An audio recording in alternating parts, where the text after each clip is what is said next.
Aram Sujana, thank you for this opportunity. It's really nice to be here today. Gayatri, I'm going to start by asking you, when did this idea of gratitude come to you? And in what way do you practice gratitude in your daily life? And how do you remind yourself to be grateful? Yeah, so growing up, I always have seen my parents be grateful for everything we had in our lives. And, that foundation has stuck with me. And when I started on my own personal journey, um, the way I started looking at gratitude now is a little bit different from how I started. So initially, it was kind of like on the surface level and, thanking. But when I grew into this gratitude practice, I saw a huge difference in the way I think, in the way I do, in the way I perceive things. And it came from like a deeper sense of appreciation and the interconnectedness I felt with the life itself. So living with gratitude brought a sense of peace, contentment, and the ability to see the fullness and the richness of life because, everything around us is his divine gift. So I actually was reading a Swami's quote that talks about, he says, the first quality that you have to cultivate is gratitude to the divine. People are thankful for even small acts of service done to them. Is it not necessary to be grateful to the divine who has provided us with so many essential benefits through nature and the five elements? The air you breathe, the water you drink, the earth on which you walk are all gifts of God.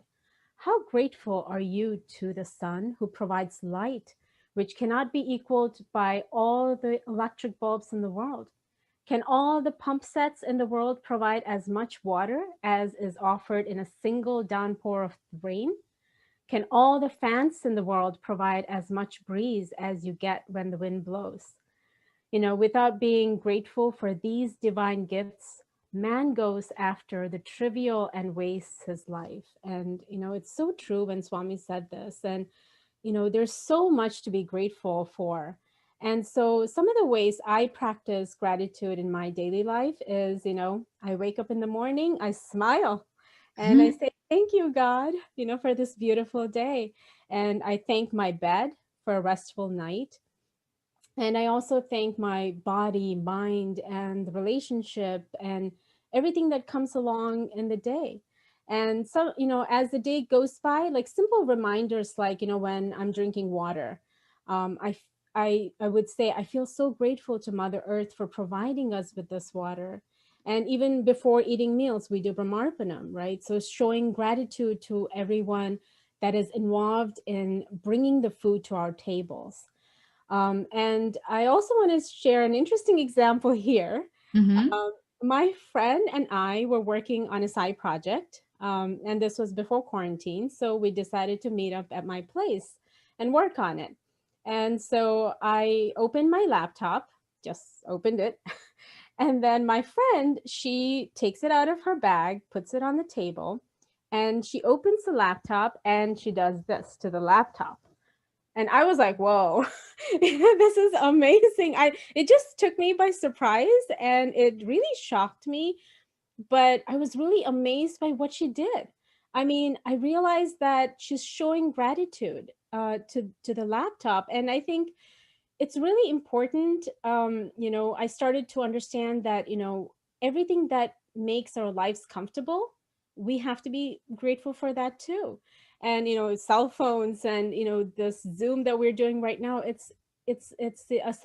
part of, gratitude. We show them that thank you for, otherwise we won't be able to have this.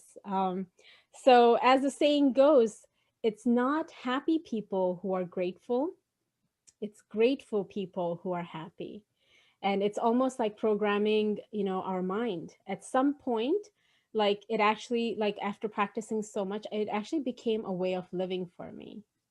That is so sweet. I should do this to my laptop right now too. Um, Gayatri, during these turbulent times, how do you maintain a positive attitude? Yes, this is it's really hard. It's not easy for sure, and I'm still work in progress.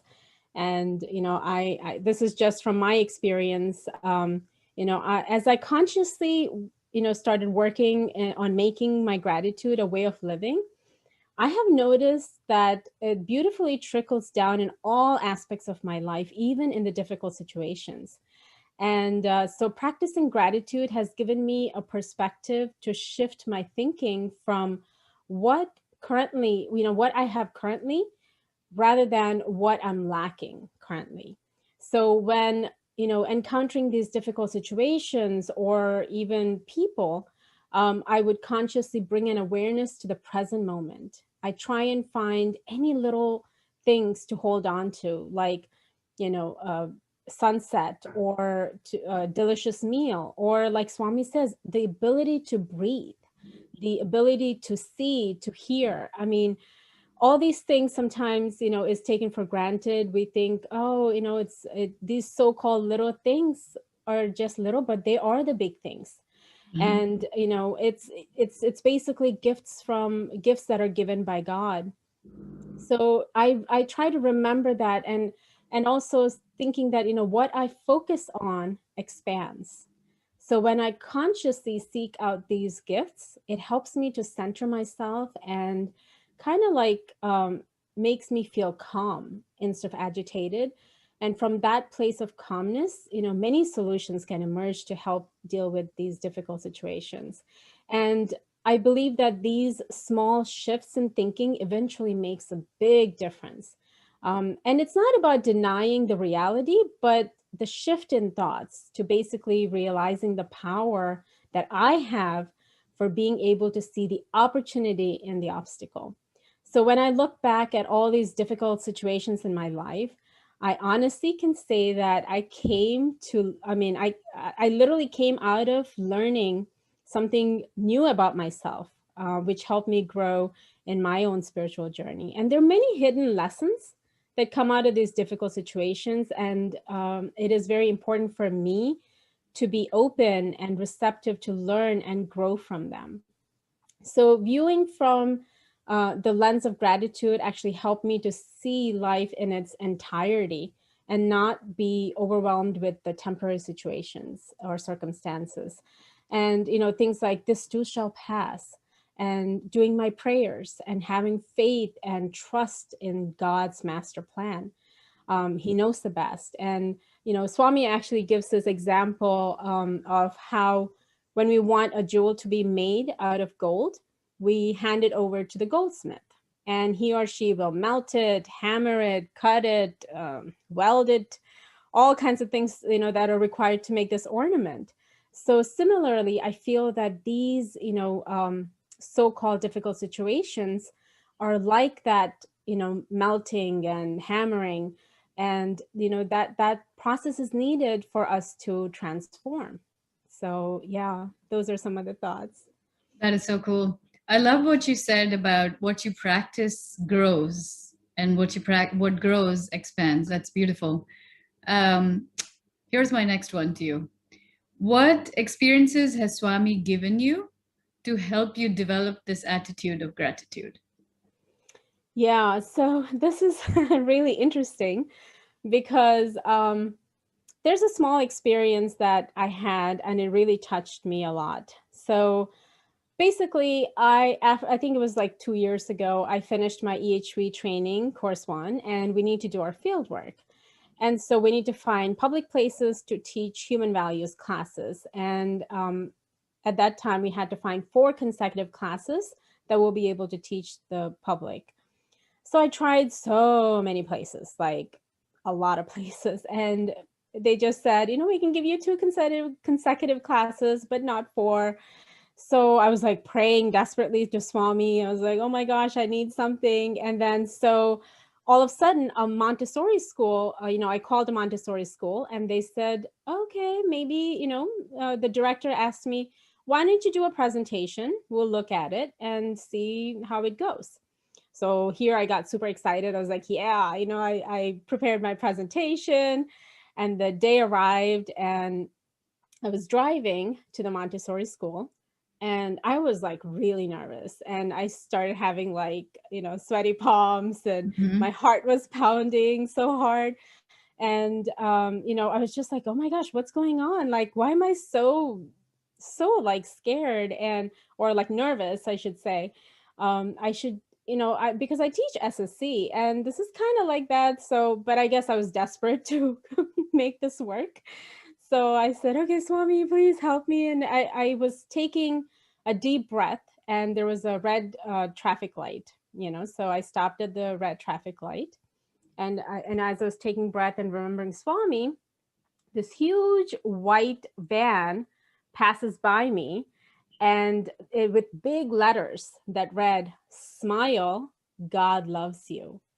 Oh my gosh, I was like so happy, so tearful, all kind of emotions were flooding into me, but it actually gave me confidence. It said, yes, Mhm. Swami is like, I'm here for you, don't worry about it, do your presentation. So I went ahead and did the presentation to the director, and they totally loved it. And they said, you can come next month, do your 4 consecutive classes. So I did that, and all the kids and all the teachers loved it so much. They literally called me the next year to come back and teach, like some more classes with them. So, oh my gosh. I mean, I feel that these are the experiences, that Swami gives us, like when he says, I'm with you, around you, you know, in you and everything. These, it solidifies. It actually, becomes concrete, and he shows us that he's there. So yeah, that was one of my experiences. That's pretty amazing. That's such a Swami story. Um, with Swami's grace, you became the president of your Sai Center. In fact, at that time, you were the youngest office bearer in your center. And you were constantly at that point immersed in Swami's work. How do you feel your relationship changed with Swami? Yeah, so when I was serving as the president, I truly and strongly felt Swami's guidance so much. I never had so many Swami's dreams in my life as in that when I was in that role, because I served in many different roles, but in that role particularly, oh my gosh, I was having so many Swami's dreams, and it was incredible. And most of the dreams were pretty much Swami telling me, very happy. And a couple of other dreams, he would say, very, very happy. And so it was like a constant in my dreams. And I was so grateful for that. And a particular dream that I had was I was actually sitting in a van in the trunk that was open. And I was just sitting there. And then I see Swami was, I see like Swami students come, 4 students, and they were holding a chair on their shoulder, like, 4 legs of the chair, and they're all holding, each one was holding a leg of a chair. And Swami was sitting on top of the chair. And I was like, whoa, this is unusual. So I mean, I was thinking in my dream that it was unusual. And then Swami looks at me and says, come on, come on. He goes like that to me, he gestures, so I actually start following him, and we go into like a little side somewhere, but that's where it ends.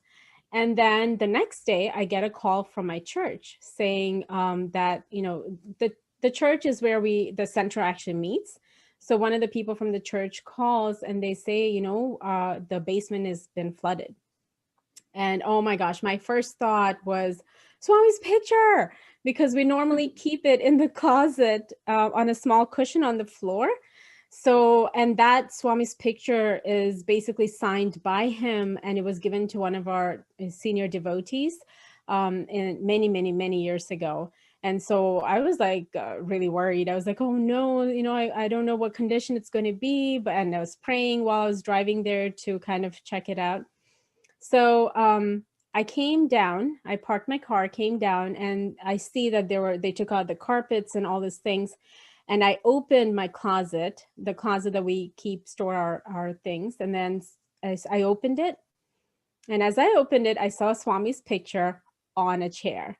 And I was like, oh my gosh, this is probably, maybe I somehow connected the dream to what happened. And I was like, maybe Swami is telling everything will be fine. And, Mm-hmm. so it was such a beautiful dream. So the relationship between, I mean, because of the dreams, it was so beautiful. And it really increased, like, I know that Swami is there and he is guiding me, kind of thing. So. Wow, that dream really gave me the chills. And it is something not to be surprised by, Swami, but at the same time, it just makes you so happy when you hear dreams like that. Gayatri, I want to say that I want to call you a gratitude practitioner in some way. So I wanted to ask you, what are some recipes that you can share to inspire young people so that they can make gratitude a practice in their lives? Well, I guess it's interesting that you said gratitude practitioner, which I'm not anywhere close to, but I would love to be someday. But yeah, I mean, I think, being the SSC Group 4 teacher, I do work with youth or the young minds. I am grateful to actually work with them. And it is a wonderful opportunity. And but it's also a huge responsibility that has been given to us to mold the young minds. And Swami actually says, education that does not promote gratitude is worthless. I mean, that's really powerful. And in the school systems, they may or may not cover gratitude, depending on the teacher. So I think as the SSE teachers, I guess it's really, maybe we can start incorporating that in our classes if we have not done that yet. And not only SSE teachers, I feel like, we can have our own, the members of the center or the parents, everybody can kind of incorporate this in our classes, in our centers. And, on top of that, there's a lot of research that is going into seeing the effects of gratitude on children and the benefits that it has. And the studies show that gratitude is a very powerful tool. And there's tons of benefits that are good for both mental and physical well-being. And some of the benefits that include are like higher levels of happiness and optimism, improved sleep, less stress, and fewer physical problems, reduced depression, less aggression, and also the ability to cope with stress better, and increased self-esteem. And also it improves resilience. And resilience is something very important for our kids to learn. So, so yeah, I think, in my point of view, I think it's great to have all the adults and officers and teachers and parents, that are in the center. If we start practicing gratitude ourselves, I think it's not only benefiting us, but it's also benefiting the children that are in the center. And children learn to be grateful from what they see and what, and what, when they hear us talk to them, or when they hear us express gratitude to the nature or everything around them.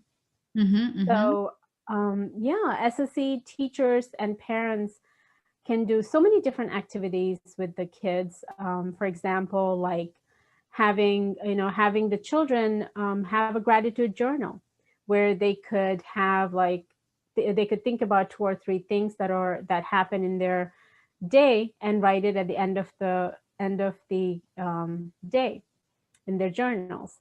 Or, now that we're tech savvy, kids can probably send a text to the SSC teacher or to their friends, showing that, these are some of the things that I am grateful for. Having a buddy system can help, with this gratitude exercises.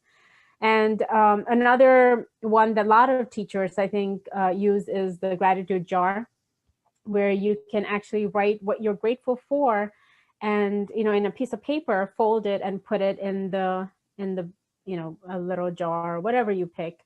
And when you're not feeling not so good days, you can just open the jar and read them, and that will keep your mood, it will come back to being grateful again. And other thing is taking gratitude walks. how many times have we just drove by and, not even one day see, like this, what is around us? Basically taking the time to look at the sky, feeling the air, listening. So these things also we can do. I actually did one experiment in my group 2 class at the time when I was teaching group 2. And it was really interesting because what we did, let me explain. What we did was we took 2 different jars and I told them that they need to have cooked rice in there. Mm-hmm. So they took boiled rice, cooked rice. You just kind of don't put the boiled rice in there, but let it, Yeah, yeah. and then put it in the jars. And in one of the jars, you can say, like I love you, something like that. Label it with the positive thing. And another jar, you can label it as something negative, like, oh, I hate you, or something like that. And we actually did this experiment in our class, and all the kids, they were supposed to observe it for a month and take pictures every single day. So Mm-hmm. they're actually, it's like a science experiment. So I, even myself, I did it in my own home. And every day I would go to the jar and, for the good jar, or the one that's labeled nice, I would say, oh my gosh, look at you. It's so, you look so beautiful. And I'm so grateful for you to be in my life. I'm able to, have this nourishment because of you, and you look amazing, and things like that. Anything positive that you can think of, I would say that to that positive rice. And then I would go to the negative rice and I actually would say things not so good, which is like, oh my gosh, why do you look like that? Or this doesn't seem, something is off about you, and things like that. Whatever comes to your mind that's not positive. And oh my gosh, the results were just amazing. I was blown away. So were my group 2 kids at the time. Mm-hmm. They took pictures, and they would tell us every time we come to our Sunday classes. They would actually tell me, oh, my rice, the one that's not, it says I hate you, it actually started growing mold faster than the one that we were thankful for.